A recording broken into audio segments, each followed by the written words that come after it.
ઉપસ્થિત સર્વેનું સ્વાગત છે। થોડીવાર પહેલાં જ આપણે જુદી જુદી એક્ટિવિટીના શિલ્ડ વિતરણ અને સન્માન કાર્યક્રમ રાખ્યો। આજે આપણને એક પ્રશ્ન થાય કે સ્કૂલની અંદર માત્ર ને માત્ર પુસ્તકના વચ્ચેના જે અભ્યાસક્રમ છે એટલું જ જો આપણે ભણાવીએ તો ન ચાલે। ખરેખર તો આપણે જુદી જુદી એક્ટિવિટીઝ કરવી જોઈએ। સર્વોદય એજ્યુકેશન કેમ્પસની અંદર આશરે આપણે 82 વિદ્યાર્થીઓને જુદી જુદી પ્રવૃત્તિઓ માટે આપણે એને સન્માનિત કર્યા। આ એક્ટિવિટી શા માટે કરવી જોઈએ તો એનો આપણને જવાબ મળશે અમરેલી જિલ્લાના ખીજડીયા જંકશન નામનું એક નાનકડું ગામ છે। ત્યાંથી ખીજડીયા જંકશન નામનું નાનું એવું ગામ, ત્યાં રેલવે જંકશન હોવાથી બહુ પ્રખ્યાત નહીં, પરંતુ માત્ર ને માત્ર ત્યાં રેલવેના મુસાફરો જે આવતા હોય એ જેને ઓળખે।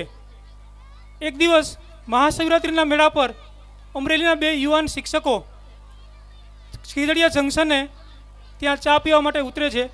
શિક્ષકનો જીવ એટલે ચાની લારી પર કામ કરતા એક 12 વર્ષના બાળકને જુએ છે અને એને પૂછે છે કે બેટા તું શાળાએ કેમ નથી જતો? ત્યારે આ બાળકના પિતા એને જવાબ આપે છે કે એને શાળાએ પુસ્તકિયું જ્ઞાન લેવું ગમતું નથી, એટલે હું એને મારી સાથે કામ કરવા માટે લાવ્યો છું।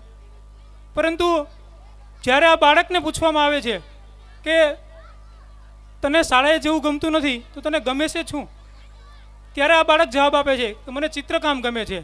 અને ચિત્રકામની અંદર એ એટલો બધો માસ્ટર હતો કે જુદા જુદા બોક્સ હતા અને જુદા જુદા રફ કાગળ હતા, સિગારેટના બોક્સને એમાં દોરેલા ચિત્રો આ યુવા શિક્ષકોને બતાવે છે। ત્યારે આ શિક્ષકો એના પિતાને એમ કહે છે કે હું આ બાળકને મારી સાથે લઈ જઈશ અને એને આગળ અભ્યાસ માટેની તક પૂરી પાડીશ। મિત્રો, આ બાળકને આ બંને શિક્ષકો પોતાની સાથે લઈ જાય છે, પોતાના સ્વખર્ચે એને ભણાવે છે અને આ બાળક આગળ જઈને વડોદરામાં ફાઇન આર્ટનો કોર્સ કરે છે।